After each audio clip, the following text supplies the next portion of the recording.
बिस्मिल्लाहिर्रहमानिर्रहीम। मैं हूं अब्बास शबीर। आप देख रहे हैं प्रोग्राम तकाबुल। नैब तरामीम केस की समाअत बराह रास्त नशर करने की दरख्वास्त मुस्तरद।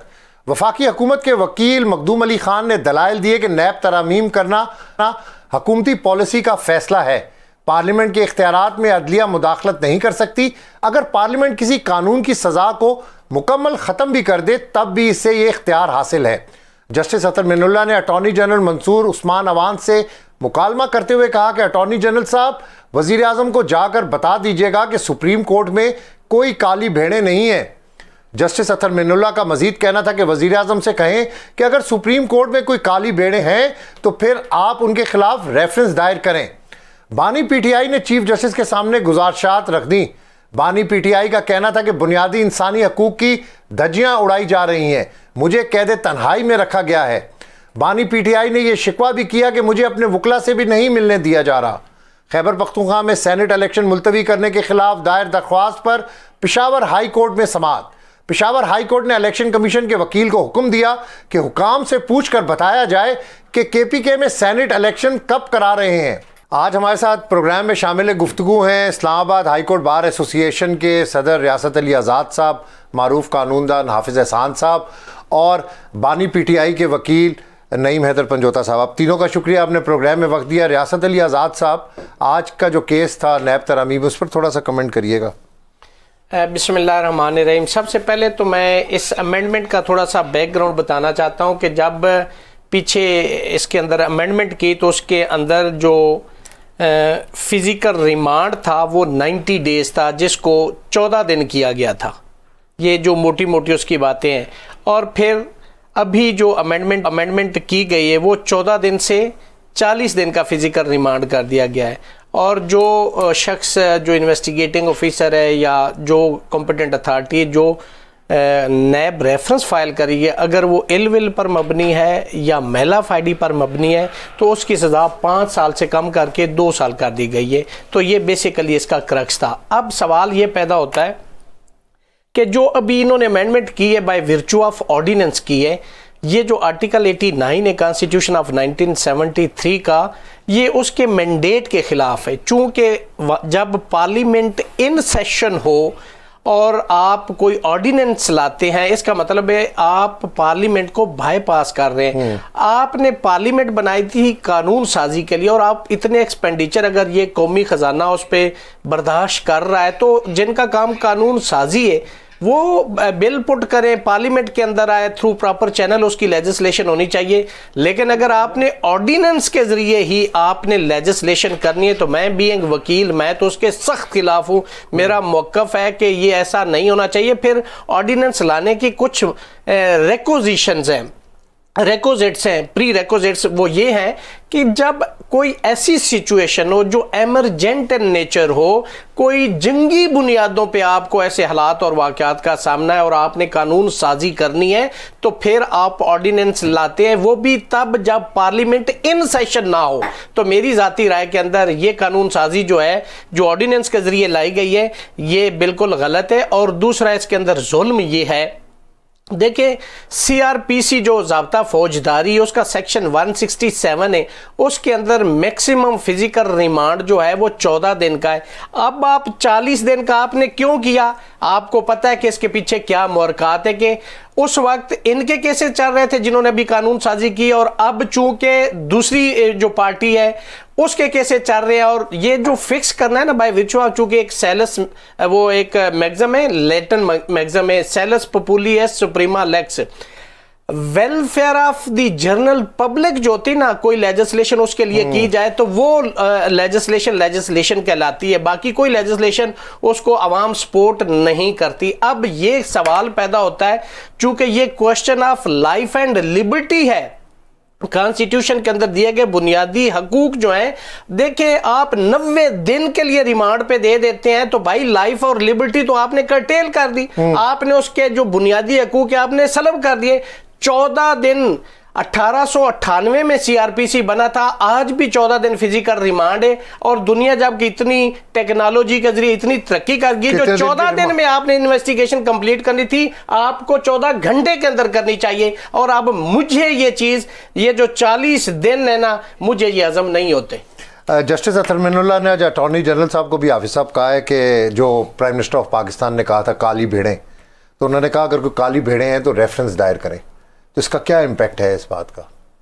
बिस्मिल्लाहिर्रहमानिर्रहीम। अब्बास भाई आपका बहुत शुक्रिया। इसमें तो कोई शक नहीं है कि पाकिस्तान का जो जस्टिस सिस्टम है इसको मेजर सर्जरी की ज़रूरत है, और मेजर सर्जरी दोनों जगह इसकी रिक्वायर्ड है। एक इसकी रिक्वायर्ड है लेजिस्लेटिव साइड्स के ऊपर और दूसरी प्रोसीजर साइड्स के ऊपर, और तीसरी जो है जो अपॉइंटमेंट ऑफ जजेस वाला एक प्रोसेस है वो भी बड़ा इंपॉर्टेंट है, चाहे आपका सिविल जज है, चाहे आपका सेशन जज है, या हाई कोर्ट है, या सुप्रीम कोर्ट तक है, क्योंकि जिन्होंने इंसाफ करना है या जिनको आपने इंसाफ की कुर्सी पे बिठाना है उसके लिए बड़ा इंपॉर्टेंट इस चीज़ के अंदर है कि इंसाफ का जो निज़ाम है वो क्वेश्चन मार्क ना आए।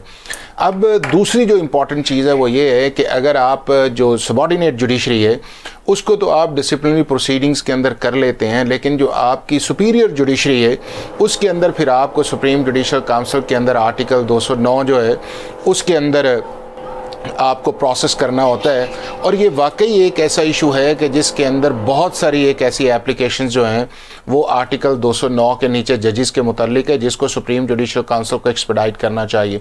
अब दूसरी जो बात यह है कि अगर स्टेटमेंट के ऊपर बात की जाए तो मेरा ये ख्याल है कि प्राइम मिनिस्टर ऑफ पाकिस्तान की वो स्टेटमेंट अप्रोप्रिएट नहीं थी। इस तरह कहना कि जी चीज़ों को आप एक जनरलिटी के अंदर कर दें, ये मेरा ख्याल है कि मुनासिब नहीं था।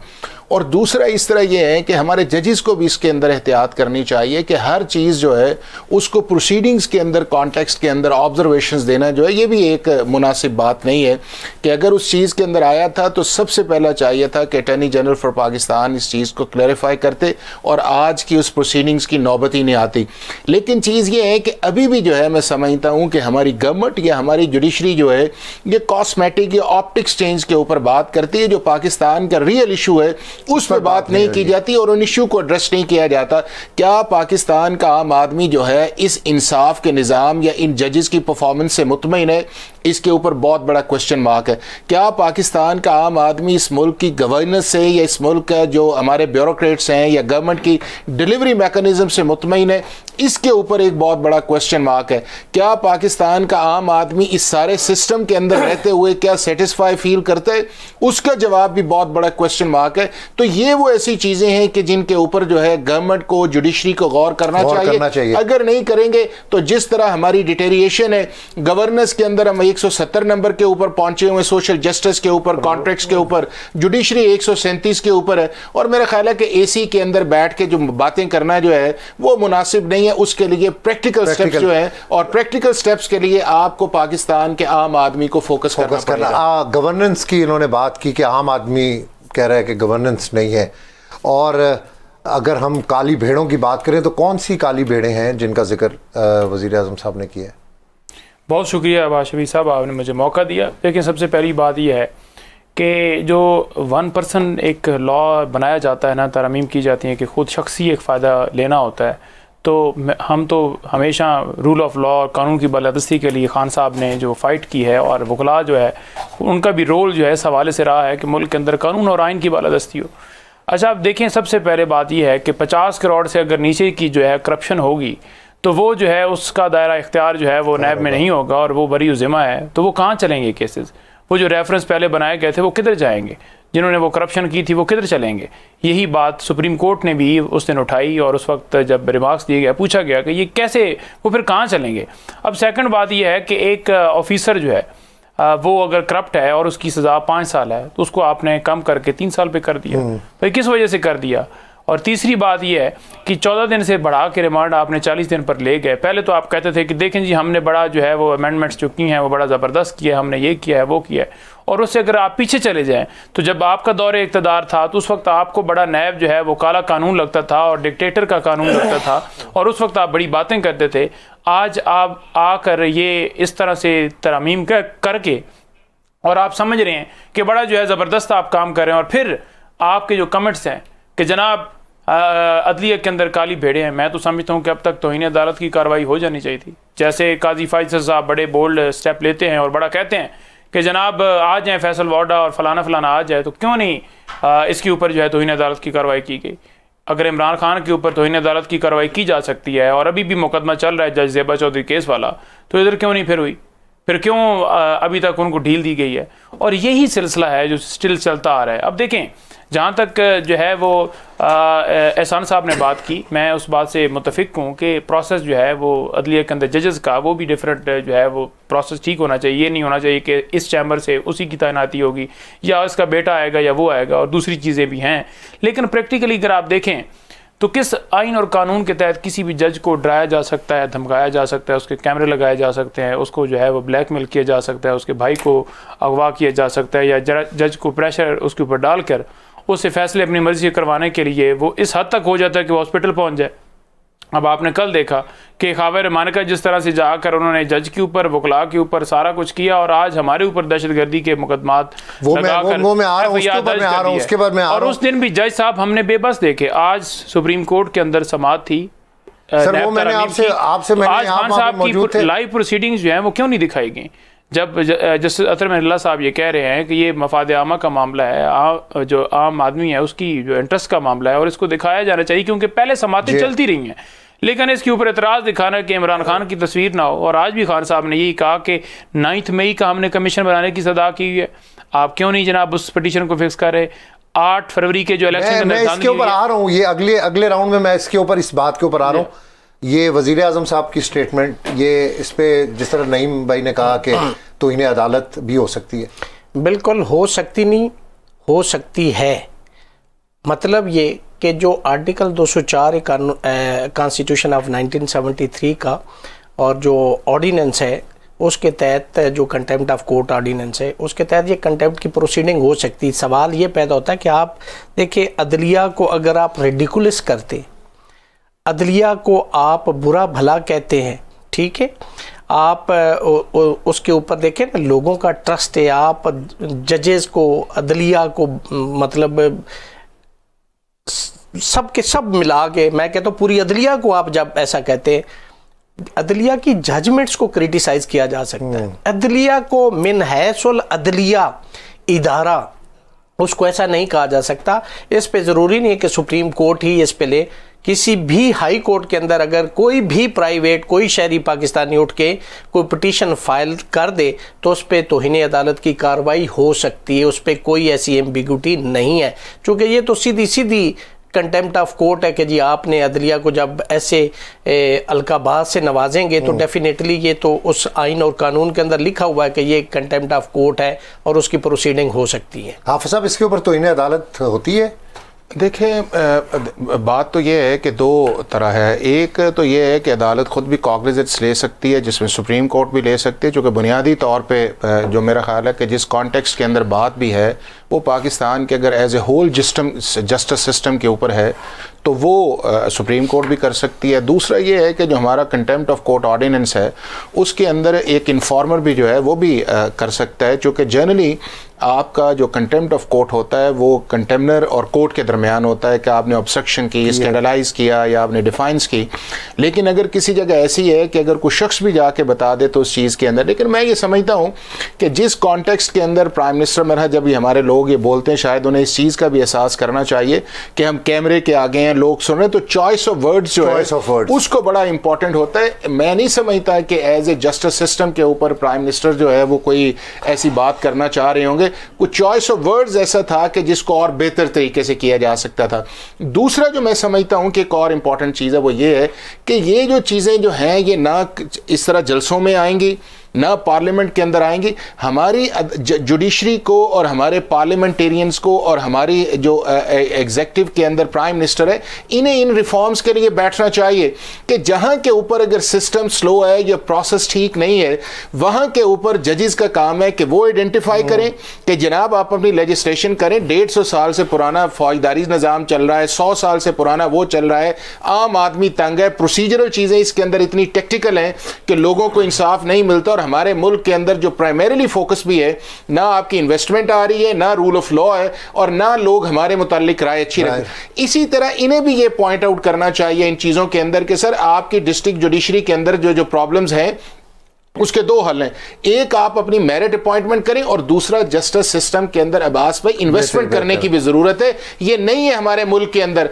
हम ना जजेस ज्यादा लगा रहे हैं, ना उसके बाद इन्वेस्ट कर रहे हैं, ना हम अपनी प्रोसिक्यूशन बेहतर कर रहे हैं, ना फोरेंसिक अपनी बेहतर कर रहे हैं, और ना ही ये है कि आप अपना जो सारा निजाम इंसाफ है उसको बेहतर करने की कोशिश कर रहे हैं। एक चीज जो पहले आपके राउंड के अंदर गया था वो नैब के मुतालिक है, वो ये है कि जिस कॉन्टेक्स्ट में मेरा ख्याल अभी बात हुई है या सुप्रीम कोर्ट के अंदर वो चल रहा है, वो सिर्फ एक दो अमेंडमेंट्स का इशू नहीं है जो 27 साहब के हैं। सुप्रीम कोर्ट ऑफ पाकिस्तान इसका अब आपको कलेक्टिवली जो 3 ऑर्डिनेंस पीटीआई के दौर के अंदर आए, 2 एक्ट्स जो हैं वो इनके दौर के अंदर आए, पांचों के ऊपर मेरा ख्याल है कि सुप्रीम कोर्ट जो है वो जा रही है। और जो मुझे लग रहा है इन सारी चीज़ों के अंदर, वैसे तो अदालत जो भी इसके ऊपर फैसला करेगी ये चीज़ें आएगी, लेकिन बुनियादी तौर पे मेरा ख्याल है कि मामला इस तरफ जाएगा कि क्या पार्लियामेंट की लेजिस्लेटिव कॉम्पिटेंसी जो है उसको सुप्रीम कोर्ट ऑफ पाकिस्तान को स्ट्रक डाउन करना चाहिए या नहीं करना चाहिए। और दूसरा जो सवाल इसके अंदर आएगा कि क्या जो प्रीवियस गवर्नमेंट थी जिसने बजाते खुद मेजर अमेंडमेंट्स जो जी इसके अंदर डाली गई, क्या वो दोबारा इसको सुप्रीम कोर्ट ऑफ पाकिस्तान के अंदर चैलेंज कर सकता है। और तीसरा जो व्यू मिनॉरिटी का व्यू आया था 2A का, मेरा ख्याल है कि जो सारी जिस जो है वो इस बहस की उधर ही जाएगी, लेकिन अल्टीमेटली जो मुझे लग रहा है वो यही है कि इस मुल्क के अंदर आपको इस सिस्टम से निकल के, जिसको कंप्रोमाइज भी कहते हैं, जिसकी तरफ इन्होंने भी इशारा किया, इन्होंने भी कहा कि रिमांड कभी 14 है, कभी 30 है, कभी 40 हमें निकलना होगा, इससे निकलना होगा। हमें एक बेहतरीन अपनी अकाउंटेबिलिटी सिस्टम के अंदर अक्रॉस द बोर्ड सारे को मिलके और कंसिस्टेंसी के साथ जाना चाहिए, जिस तरह दुनिया के बेहतर मुमालिक। आज गुजारिशात सुप्रीम कोर्ट में की बानी पीटीआई ने, वो क्या गुजारिशात थी और उसके ऊपर क्या चीफ जस्टिस साहब ने नोटिस लिया, क्या बातचीत की? देखें, पहली बात तो यह है कि खान साहब हमेशा कहते रहे कि हमारी 9 मई के हवाले से एक पटिशन जो है सुप्रीम कोर्ट के अंदर जुडिशल कमीशन बनाने के हवाले से हमने दी हुई है, और वो 25 मई की हमने पिछले साल की दी हुई है, और अब आप देख लें कि 1 साल से भी ज़्यादा अरसा हो गया। वो पटिशन क्या है, वो 9 मई के हवाले से हम क्यों चाह रहे हैं जुडिशल कमीशन बनाया जाए? हम ये चाह रहे हैं कि एक यकतरफा कार्रवाई की जा रही है, हमसे भी शवाहिद लिए जाएं, हम सबूत देना चाहते हैं। हमारे ऊपर इल्ज़ाम लगाया गया है कि आपने 9 मई करवाया, आप 9 मई वाले हैं, आपको जलसे की इजाज़त नहीं है, आपके घरों में रेड भी जायज़ हैं, आपकी जो ख़वातीन हैं उनके साथ बदसलूकी भी की जा रही है, बालों से भी खींचा जा सकता है, आपके ऊपर मुकदमात भी बनाए जा सकते हैं, आपको जलसा भी नहीं करने दिया जा सकता। तो ये सारी चीज़ें 9 मई के साथ जोड़ी हैं। तो हम ये कहते हैं कि हम एविडेंस अपनी देना चाहते हैं, हम अपने जो है मुतल्लिक़ सफाई पेश करना चाहते हैं, हमें भी तो सफाई का मौका दिया जाए। एक वो बंदा जो कहता है जी कि मैं मतलब इस मामले से विक्टिम हूँ, मुझे जख्मी किया गया, वो जाता है जी FIR दर्ज करवाने, वो कहता है जी मेरे पास गवाह भी हैं, वो गवाह भी ले आता है, फिर वो कहता है जी कि इसका फैसला भी मैं ही कर दूँ। तो फिर क्या आप समझते हैं कि एक झूठा मुकदमा बनाकर और वो उस बंदे ने किया ही ना हो और वो खुद ही उसका फैसला करने वाला वो बंदा हो जो कहे कि मैं जख्मी भी हूँ, मेरे पास गवाह भी हैं, तो लिहाजा मैं भी फैसला करूँगा? ऐसा मुमकिन नहीं है। अब मिलिट्री के अंदर ट्रायल चलाए जा रहे हैं जिस तरह से, उसके अंदर आप देख लें कि वहाँ पर मिलिट्री जो है वो खुद कहती है कि हमारे ऊपर हमला किया गया, यूं जो है इन्होंने जनाब सर कहीं ना कहीं तो हुआ है ना, पूरी दुनिया ने देखा। देखें पूरी दुनिया है, हुआ तो है, एग्जिस्ट तो करता है, जो भी हुआ 9 मई को हंगामे हुए, जो भी हुआ। देखें, हम ये कह रहे हैं कि मिलिट्री है, वो कहती है जी कि हमारे जो है बिल्डिंग्स के ऊपर हमला किया गया, जलाओ किया गया, घराव किया गया, हमारे पास सबूत भी हैं, और वो खुद ही जज बन जाए और खुद ही फैसला कर दे, तो क्या आप इसे कहते हैं कि फेयर ट्रायल और इंसाफ हो रहा है मुल्क के अंदर? पहली बात तो ये है, पहली बात यह है कि आपने ये देखना है कि वो जो CCTV फुटेजेस हैं वो किसने चुराई हैं। वो CCTV फुटेजेस से देखें कि कौन जो है इंस्टिगेट कर रहा है। 9 मई के हवाले से आज मुकदमात बरी हुए हैं, उनमें मैं पेश हुआ था, मैंने आर्ग्यू किया था, मैंने कहा जी सरकार बताए दिखाए, कोई ऐसी वीडियो लेकर आए जो कहते हैं कि नाकाबिल तर्दीद शवाहिद हैं, वो आएँ और वो पेश करें कि कौन सी एविडेंस है, कौन सी वीडियो है, कौन सी ऑडियो है जहाँ पर खान साहब कह रहे हैं ये जूम मीटिंग का कोई रिकॉर्ड इनके पास है जिसमें वो कह रहे हैं कि आप आग लगा दो, ये कर दो, वो कर दो। कोई चीज़ नहीं पेश की गई, और इसी वजह से आज अल्हम्दुलिल्लाह खान साहब बाइज़्ज़त बरी हुए हैं। इसी वजह से बरी हुए हैं क्योंकि उनके खिलाफ कोई ऐसी एविडेंस नहीं थी। अब एक झूठा मुकदमा बनाकर और आप पूरी पार्टी के ऊपर क्रैकडाउन, पूरे मुल्क के अंदर क्रैकडाउन करें, अगर 10 लोग वहाँ पर पाए गए हैं तो उनके ऊपर हम कह रहे हैं जुडिशल कमीशन बनाकर जिनका जो जो मामला है उसके मुताबिक उनके साथ ट्रीट किया जाए। अगर किसी ने जुर्म किया है तो, अगर किसी ने किया ही नहीं है तो पूरे पाकिस्तान को आपने जेल बना देना है। ये कहाँ का कानून, कहाँ का इंसाफ है? आज प्रेस कॉन्फ्रेंस की जाती है और कहा जाता है जी कि ये जो है हारे हुए लोग हैं, ये जनाब जीते नहीं इलेक्शन के अंदर, ये किसी इदारे का काम नहीं है। जरा बताएं खान साहब ने आज जो किए हैं। देखिए, उन्होंने कहा कि 1 तो 8 फरवरी जो है जो धांधली की गई है उसके ऊपर जो है हम कमीशन बनाने की दरख्वास्त कर चुके हैं तो वो जनाब दरख्वास्त तस्लीम की जाए और उस दरख्वास्त को लगाया जाए और उसके ऊपर इंडिपेंडेंट कमीशन जो है वो बनाया जाए।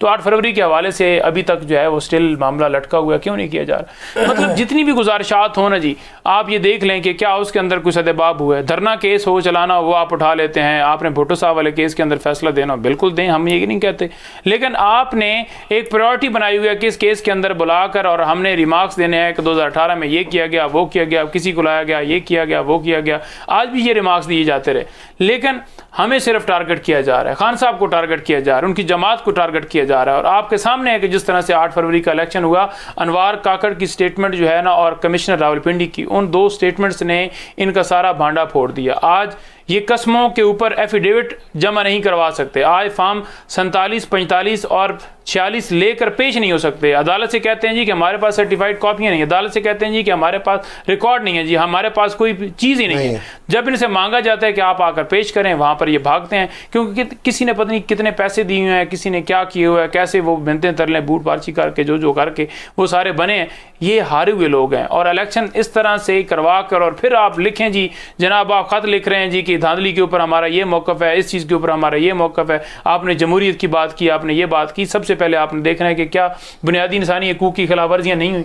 आज भी खान साहब ने कहा कि बुनियादी इंसानी हकूक़ की खिलाफ वर्जियों के ऊपर आप दरख्वास्त क्यों नहीं लगा रहे। तो जब एक सुप्रीम कोर्ट, एक सबसे बड़ी अदालत ही उसके ऊपर खामोशी इख्तियार करे, तो इससे बुरी और क्या बात हो सकती है। और अगर हम उसके ऊपर कहें कि ये करें, तो हम ये कहते हैं जी कि ये क्रिटिसाइज़ कर रहे हैं, ये अपनी मर्जी के फैसले लेने के। भाई हम तो ये कह रहे हैं कि ये दरखास्तें लगाएं और इसके ऊपर फैसला आ जाए। रियासत अली आज़ाद साहब, बानी PTI ने शिकवा किया है कि उनके वकीलों से उनको नहीं मिलने दिया जा रहा, इंसानी हकूक़ की धज्जियाँ उड़ाई जा रही हैं। बहुत सारी गुजारिशात उन्होंने आज सुप्रीम कोर्ट के सामने रखी। देखें मैं तो ये समझता हूँ कि आप इमरान खान को निकाल दें, आप प्रज्यूम कर लें कि कोई भी पाकिस्तानी है या कोई भी शख्स मुल्ज़म है और वो जेल में है, आप उसको सामने रख लें। मैं समझता हूँ कि जो आइन और कानून उसको हक देता है बतौर मुल्ज़म, वो उसको मिलनी चाहिए। जेल मैनुअल के तहत चूँकि मुल्ज़म को गवर्न किया जाता है, ट्रीट किया जाता है, उसको फैसिलिटीज़ दी जाती है, उसके तहत कोई भी शहरी है, कोई भी मुल्ज़म है, उसको जो भी उसका राइट है उसको दिया जाना चाहिए। अब देखें CRPC जो ज़ाब्ता फौजदारी, उसके अंदर सज़ाओं की किस्में बता दी गई, डेथ सेंटेंस क्या है, लाइफ इम्प्रिजनमेंट क्या है, हार्ट में क्या ठीक है, दियत है, फलां है।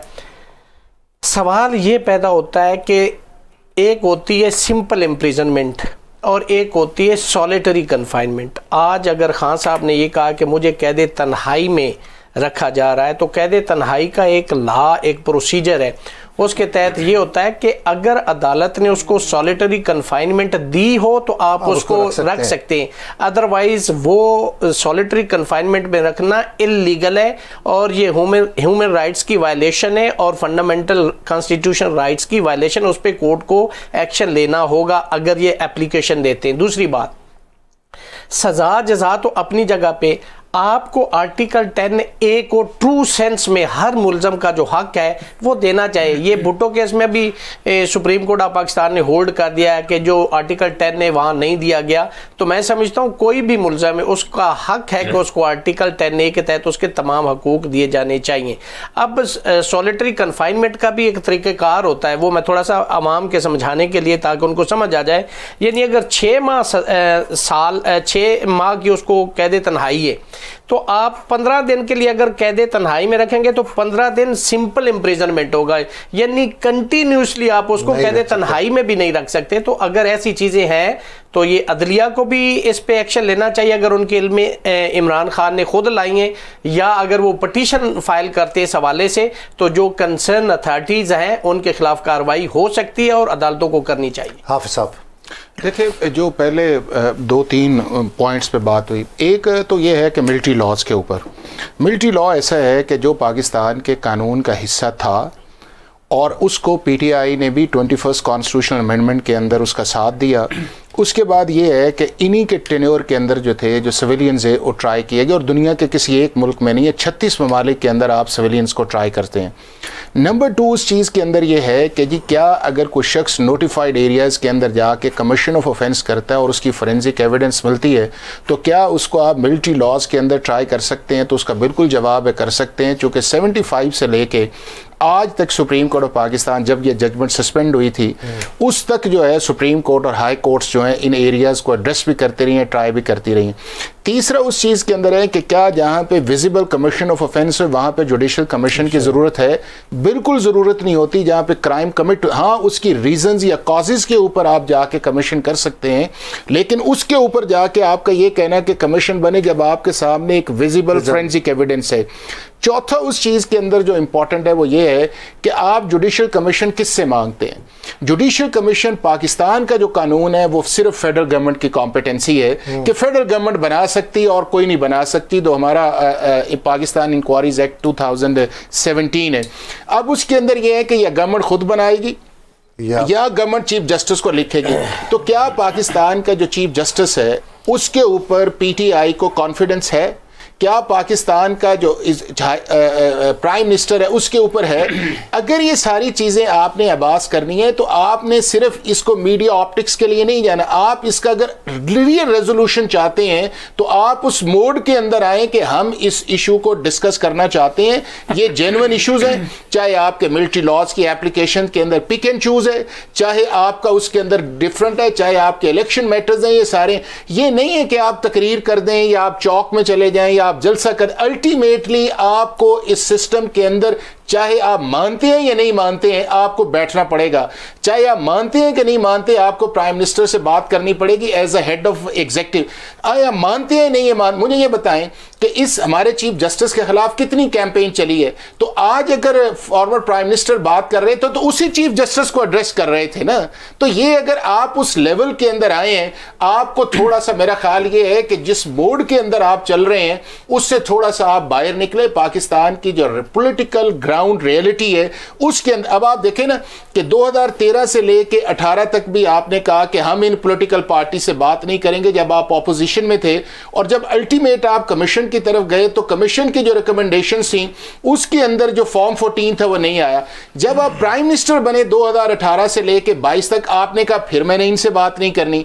अब 24 के अंदर ये है कि अगर वो आ गए हैं, गलत आए हैं, ठीक आए हैं, जिस तरह का भी प्रोसेस है उसके अंदर ये है कि आप उस प्रोसेस का हिस्सा बने जिस तरह आप असेंबली के अंदर तो लीडर ऑफ द ऑपोजिशन है। चूंकि ये है कि अब्बास डेमोक्रेसी जो है वो एग्जिस्टेंस को मानने का नाम है, नेगोशिएशंस करने का नाम है और वे फॉरवर्ड मानने का नाम है। आप लोग क्यों वे फॉरवर्ड नहीं हो रहे? क्या वजूहात हैं? आप चीफ जस्टिस के फैसलों को मानते हैं? देखें अब्बास शबीर भाई, बात यह है कि जैसे जनाब फरमा रहे हैं हाफिज साहब, मैं उसका जवाब दूंगा। पहली बात तो ये है कि जो कह रहे हैं कि जैसे भी हैं, जैसे भी बनाए गए हैं, आपको उनसे बात करनी पड़ेगी। बिल्कुल हम नहीं करेंगे, क्योंकि जो बंदा चोरी करे, डकैती करे, मुल्क का ऊपर डाका डाले, मुल्क के अंदर जुल्म जबर करवाए, इन्होंने सब ने मिलकर मुल्क के अंदर ये सारा किया है। और आप देख लें कि बेशक वो पीडीएम का दौर हो, बेशक वो निगरान सेटअप हो, ये सारे वही चेहरे आगे पीछे मुख्तलिफ अदवार में, कहीं कोई वज़ीर आला बन गया और कहीं अब जाकर वज़ीर दाखिला बन गया, कहीं जाकर प्राइम मिनिस्टर बन गया, कहीं जाकर कुछ बन गया। तो ये सारे वही लोग हैं जिन्होंने सारा ये किया है। तो हम कैसे उन लोगों को भूल सकते हैं, कैसे उन लोगों के साथ बैठ सकते हैं कि जो कि डाका डाल कर खुद आए हैं। सबसे पहले तो आपने देखना है ना कि आपकी बात किससे के साथ हो रही है। आपकी बात हो रही है जी आपने हमारा मैंडेट चोरी किया है, आपने अवाम के मैंडेट के ऊपर डाका डाला है, तो आप अपना मैंडेट जो है ना वो अवाम को दे दें। तो क्या वो कहेंगे कि मैं दे देता हूं? अगर वो कहेंगे तो फिर तो वो पीएम नहीं रहेंगे। तो फिर उस बात के ऊपर राना सनौरा ने भी यही कहा कि अगर हम बानी पीटीआई की अगर बात मानते हैं खान साहब की, तो उससे तो हमें जो है वो वज़ीर आज़म के ओहदे से भी जाना पड़ेगा और हमें जेलों में जाना पड़ेगा, क्योंकि इनको पता है कि इन्होंने करप्शन की है, लूट मार की है। और अगर आज भी ये पैसा जितना बाहर इन्होंने रखा है पाकिस्तान में लेकर आ जाए तो हमारी मैशत बेहतर हो जाए। ये क्यों नहीं लाते? ये क्यों लेकर जाते हैं? अगर इतनी मुल्क से मुहब्ब वतन है और मुल्क की फिक्र है, इकॉनमी की फिक्र है, ये इन्वेस्टमेंट ला रहे हैं, देखें एक अच्छा काम है। लेकिन इन्वेस्टमेंट उस वक्त आती है जब आपके मुल्क के अंदर रूल ऑफ लॉ। अब जहाँ पर आर्टिकल 10A की बात की है, उसके अलावा मुझे दिखा दें कि कोई भी फंडामेंटल राइट्स जितनी वायलेशन हुई, कोई भी आर्टिकल है वो इस वक्त पाकिस्तान के अंदर जिंदा है। आप दिखा दें मुझे कि राइट टू प्राइवेसी आर्टिकल 14 जिंदा है। आप मुझे दिखा दें कि यहाँ पर स्पीच करने की इजाज़त है, आप मुझे दिखा दें यहाँ पर मीडिया जो है आज़ाद है, आप मुझे दिखा दें कि लोगों को लिबर्टी हासिल है कि वो अपनी मर्जी के मुताबिक रह सकते हैं, आप दिखा दें कि कोई इबादत अपनी मर्जी के मुताबिक कर सकता है, आप दिखा दें कि कोई फ़लस्तीन के हक़ में झंडा उठा सकता है कि यहाँ पर हर एक बंदे को आज़ादी को पीसफुल प्रोटेस्ट कर सकता है। जब मुल्क के अंदर आइन ही मुअत्तल आपने कर दिया है और आप उसका खुद हिस्सा बने हो तो हम आपके साथ कैसे बैठ सकते हैं। दूसरी बात यह रह गई कि मिलिट्री ट्रायल जो है जिस तरह से ये फरमा रहे हैं, देखें सबसे पहले आपने देखना है कि सुप्रीम कोर्ट ने एक हुक्म जारी किया, उन्होंने कहा कि सिविलियन का मिलिट्री ट्रायल नहीं हो सकता। उस वक्त कस्टडी जो है उन लोगों की जिनके ऊपर तशद्दुद किया जा रहा है मिलिट्री के अंदर, हसान हो, हैदर मजीद हो, या हैदर मजीद के तो नाखून उतारे गए और तमाम लोगों के ऊपर जिस तरह से तशद्दुद करके उनको फैमिली से नहीं मिलने दिया गया, उनको फेयर ट्रायल नहीं। 3 दिन में कौन सी ऐसी अदालत है, कर्नल साहब बैठते हैं 3 दिन के अंदर वो फैसला सुना देते हैं, क्या ये फेयर ट्रायल है? ना मीडिया की वहाँ पर एक्सेस है, ना उसके अंदर उनको पता है कि क्या लॉ है, कैसे इसको प्रोसीड किया जाता है। वो खुद ही, मैं पहले कहा कि वो खुद विक्टिम है और खुद ही फैसला देने वाले हैं। यहाँ पर कोई मुल्क के दहशतगर्द नहीं पकड़े। कुलभूषण यादव को आप प्रोटोकॉल देते हैं, उसामा बिन लादेन की तस्वीरें आप दिखाते हैं, आप इसराइल के वज़ीर आज़म की तस्वीरें दिखाते हैं। यहाँ पर अपने लोगों को इस तरह से डाला गया, उन्हें फेयर ट्रायल नहीं दिया गया। खुद आप कहते हैं कि हमारे साथ ज्यादती हुई और खुद ही फैसला देते हैं ये फेयर ट्रायल नहीं है, ये इंसाफ के तकाजे नहीं पूरे किए जा रहे, ये नाइंसाफ़ी है और हमें इसके ऊपर आवाज़ उठानी चाहिए। और उन लोगों का ट्रायल जो है, जो भी आपने करना है उसकी एविडेंस आपको देनी पड़ेगी। जुडिशल कमीशन हम क्यों मांग रहे हैं? इसलिए मांग रहे हैं कि तो लोगों के सामने हक़ाइक़ हैं। फिर आप क्यों भागते हैं? आपके पास कोर्ट के अंदर एविडेंस देने के लिए तो कुछ नहीं है, वो लाए ना, फिर सबूत क्यों नहीं लेकर आते? तो ये सारी चीज़ें सिर्फ और सिर्फ रियासत साहब, ऐसे हालात के अंदर बातचीत हो सकती है?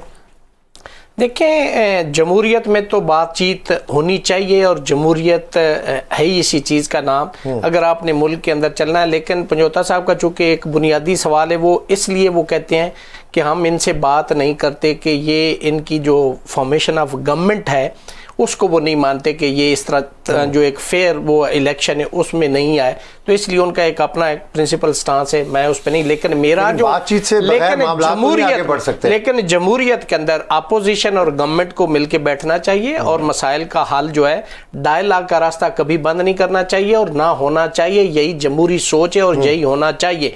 अब बात यह है कि अगर ये नहीं भी बात करते, इनको मेरे से ये इख्तलाफ हो सकता है, मैं ट्रू डेमोक्रेसी की बात कर रहा हूँ, इस सिनारियो को निकाल के ये मैं गुफ्तगू कर रहा हूं कि जब जमहूरियत की आप बात करेंगे तो आपका जितना भी बदतरीन मुखालिफ है आपको उससे भी बैठना है, आपको उससे भी गुफ्तगू करनी है और आपको तमाम मसाइल का देखें। अगर अपोजिशन और गवर्नमेंट आपस में मिलकर नहीं बैठेगी तो जो मुल्क के मसाइल हैं, जिसके अंदर गुर्बत है, जिसके अंदर लॉलेसनेस है, जिसके अंदर गरीबों के बच्चों को तालीम हासिल करने के मौके नहीं, जिसके अंदर लोगों को इलाज मुआवजे की सहूलत नहीं, जिस मुल्क के अंदर लोगों को अपनी एक मैं कहता हूँ डिस्प्रिन और पैरासीटामोल की गोली तक मुयस्सर नहीं है, ये आपके मुल्क के हालात हैं। अगर आप इसी चीज़ में फंसे रहे तो ये मुल्क, ये कौम, ये किस तरफ देखेगी?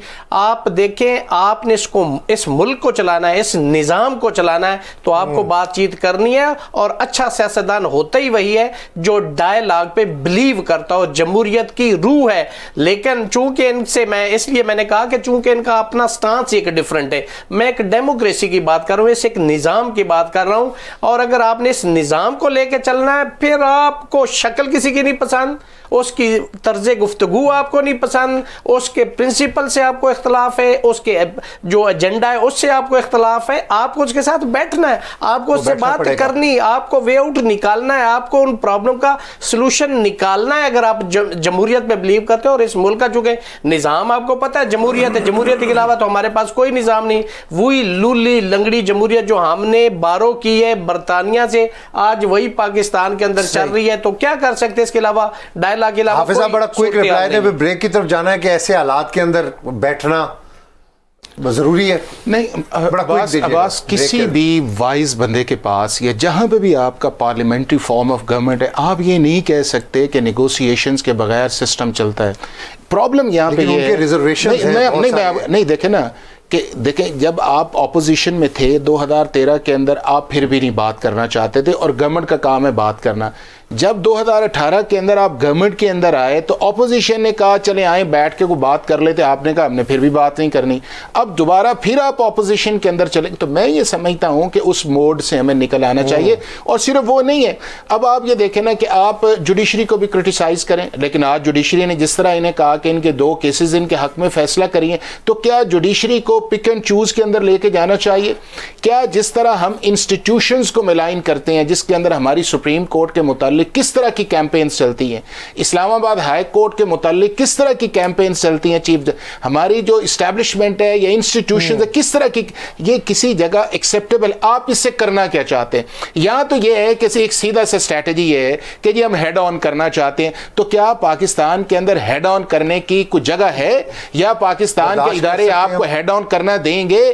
क्या पाकिस्तान के अंदर हेड ऑन वाली ऐसी सिचुएशन है कि आप जाएं और रोडों के ऊपर उधर से वो आ जाए उधर से वो आ जाए? क्या पाकिस्तान जिस तरह जियोग्राफिकली जिस जगह है, आपका ना ईस्टर्न महफूज है ना आपका वेस्टर्न महफूज है, इकोनॉमी आपकी ठीक नहीं। मेहतर पंजोदा साहब, कल हाई कोर्ट में हुआ जो कुछ भी खबर मानी का, उसकी वीडियोस भी मंजर आम पर आई, और सॉरी डिस्ट्रिक्ट कोर्ट में मंजर आम पे वीडियोस भी आई, तो क्या वो माजरा था, कितने वकला इसमें इन्वॉल्व थे और अब उसका क्या रिजल्ट क्या निकला है? देखें पहली बात तो यह है कि ख़ावर मानका साहब को ख़ास तौर पर लाया गया था कि आपने जाकर इस मुकदमे के अंदर कोई ऐसा माहौल बनाना है कि वहाँ पर कोई लड़ाई हो जाए, और इसीलिए उन्होंने उनको भी चार्ज करके भेजा। साथ एक वकला की टीम भी PMLN के लॉयर्स वो भी गए हुए थे, और वो चाहते थे कि वहाँ पर कोई हंगामा आराई हो और केस की समाअत मुलतवी हो, या जज साहब ये कहें कि इस केस के अंदर लड़ाई होगी तो मैं उठना चाहता हूँ। बड़ा तहम्मुल मिजाजी का मुजाहरा किया तमाम ख़वातीन, बड़ा उन्होंने हौसले के साथ, हालांकि वो गालियाँ सीधी निकाल रहे थे खान साहब को भी, वकला को भी, जो उनके सामने चढ़ता था, और अदालत के सामने निकाल रहे थे, और हम अदालत को कह रहे थे कि रेगुलेट करें, ये आपका काम है, उनको रोकें। एक दफ़ा रोका उन्होंने, उसके बावजूद वो जारी रहे। 10 मिनट का टाइम और 30 मिनट हम सुनते रहे, हम बर्दाश्त करते रहे। कोई भी एक बंदा गैरतमंद है, आप उसे गाली निकालेंगे, थप्पड़ मारेंगे, वो कितना बर्दाश्त करेगा? 30 मिनट वो लगे रहे, लेकिन हमने उफ तक नहीं की।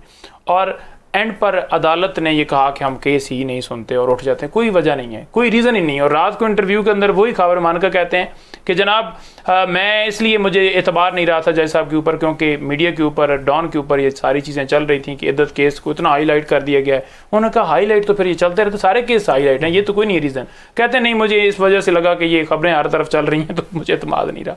अच्छा, उन्होंने किया क्या, वहाँ से वो निकले, फिर नारेबाजी शुरू कर दी कि हम जीत गए, क्योंकि जज साहब ने कर दिया। फिर वकील वहाँ पर मौजूद थे, एक वकील, दूसरा वकील, तीसरा वकील। अब आप फिर बाहर निकलें और फिर आप केस भी आपने रिक्यूजल भी करवा दी और फिर आप गालियाँ जारी रखें, तो किसी एक वकील ने जाकर उन्हें कोई थप्पड़ मार दिया। अब उस थप्पड़ मारने का क्या हुआ कि आज मुकदमा जो है, हम तमाम वकला पर जो उस थप्पड़ के अंदर, उसके अंदर को तो शामिल ही नहीं थे, वो वीडियो मंजर आम के ऊपर हर बंदा देख रहा है। उन्होंने क्या किया कि 5 से 6 जो है वकला उनको नामजद कर दिया, जो लीडिंग उसके अंदर कौंसल, वो भी सारे नामजद, जिसमें आप देख लें कि जो उस्मान गिल साहब हैं, मेरा नाम उन्होंने नामजद कर दिया, मेरे साथ जो है मिर्ज़ा आसम बेग का नामजद कर दिया, और हमारे अनसर क्यानी साहब हैं उनका नामजद कर दिया, अली एजाज भुट्टर साहब का नाम नामजद कर दिया। उन्होंने कहा जी कि इन्होंने दहशतगर्दी की है, खौफ रास्ता फैलाया, इन्होंने जो है वो पुलिस से बंदूकें छीनी है। कोई उधर CCTV फुटेजेस आप निकाल रहे हैं ना, कोई वीडियो निकाल रहे हैं जहाँ से देखें कि कोई क्या हमने किसी से कुछ छीना है, हमने क्यों पुलिस से जो है वो पिस्टल छीनना है, और क्यों हमने उधर हम कोई उधर दहशतगर्दी कर, हम वकला जो है वो अदालतों में वो बंदूकें और पिस्टल जो है वो पुलिस से छीने, क्या वहां पर कोई जंग लग गई थी जो हमने छीना था? तो ये एक फैब्रिकेटेड स्टोरी बनाई गई, जो कि बनाकर एक मुकदमा दर्ज किया गया। देखें, ये बड़ा ही एक मैं ये समझता हूँ कि वकला के ऊपर इस तरह के मुकदमात बनाना सिर्फ और सिर्फ इनका मकसद ये है कि डर के पीछे हटें, ये खान साहब के मुकदमात ना करें। इस हद तक गिर गए हैं कि आपने तमाम पॉलिटिकल लीडरशिप को आपने जो मर्जी कर लिया, वर्कर कर लिया, वकला को टारगेट किया गया है। इसके ज़रिए से मुख्तलिफ रियासत अली आज़ाद साहब, वकला को टारगेट किया गया, या आपकी डोमेन है, क्या स्टैंड है आपकी एसोसिएशन का? बार देखें, सबसे पहले तो बात यह है कि जो 780 लगाई गई है वो सुप्रीम कोर्ट की एक जजमेंट है 2020 supreme court criminal cases page 1 Ghulam Hussain case, उसके अंदर क्राइटेरिया ले डाउन कर दिया गया कि 780 कहाँ पे होगा। 780 की मिसाल ऐसे है कि लियाकत बाग के अंदर जलसा हो रहा हो और एक लीडर तकरीर कर रहा है, 10 बंदे क्लाशनकोव के साथ आते हैं और सिर्फ उसी एक शख्स को गोलियां मारते हैं और चले जाते हैं। ये टेररिज्म नहीं है। लेकिन दूसरा, जहां 780 लगेगा वो कैसे कि वो तकरीर कर रहा है, 7 बंदे आते हैं, इनडिस्क्रिमिनेटिंग फायरिंग करते हैं तो वो 780A।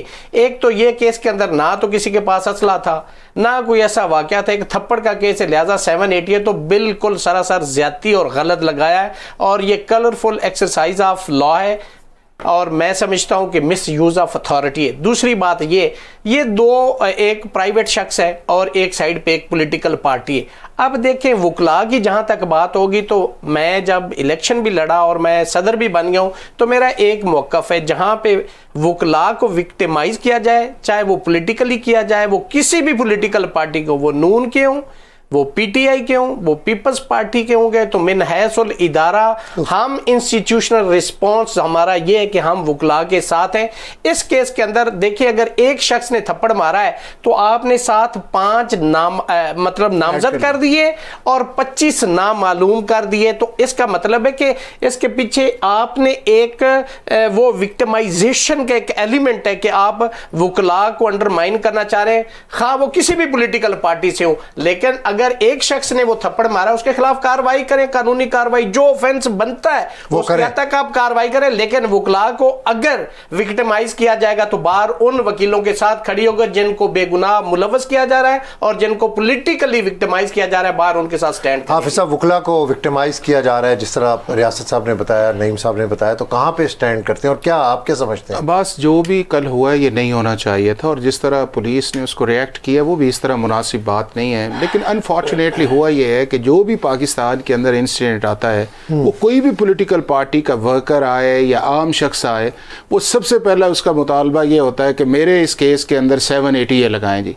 और 780A हमने इस तरह ही कर दी है कि जिस तरह वो आपके छोटी बॉर्ड नहीं देते 751 एक होता है कि जी चलें जी लगाएं जी, तो और इसकी जिम्मेदारी जो है वो बुनियादी तौर पे इन्हीं पॉलिटिकल पार्टीज पे है कि इन्होंने इस पुलिस के निज़ाम को ठीक ही नहीं किया कि जब ये आते हैं अगला रोना रोते हैं, जो वो आते हैं अगला रहते हैं, और पुलिस की जो एक्सेसिवनेस है उसको कंट्रोल करने का मैकेनिज्म कोई नहीं। दूसरा हुआ ये है कि हमारा ये जो सारा प्रोसेस पिछले 2-2.5-3 साल से चल रहा है, ये अब लीगल प्रोसीडिंग से ज़्यादा जो है इसके अंदर पैशन प्रोसीडिंग्स भी आ गई हैं।